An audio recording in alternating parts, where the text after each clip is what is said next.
This episode of Kayak Bassin is brought to you by Wilderness Systems, makers of the Commander, Ride, and Tarpon series of premium fishing kayaks. For more information, visit wildernesssystemsfishing.com.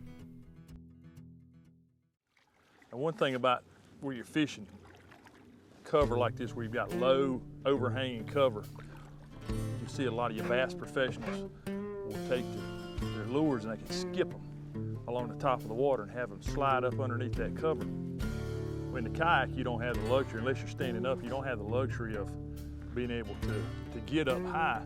So one of the ways I like to compensate for that is what's called shooting. I learned this from shooting boat docks for crappie fishing. So I'll take the line in your trigger finger here, put about 2 or 3 feet out. Sometimes you might want to shorten it up if you've got a short cast. You want to grab it with your index finger and your thumb and leave these 3 fingers open and then turn it around like a platform.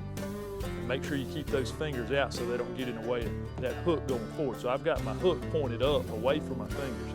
What I'm going to do is extend my rod out here and I'm going to shoot it kind of like a bow and arrow. And the trick to this is timing the release between my bait hand and my trigger hand.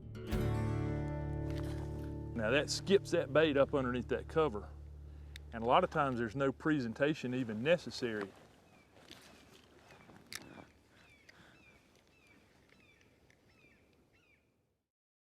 For outstanding customer service, expert advice, and an extensive selection of quality kayak fishing products, visit Hook One at kayakfishinggear.com.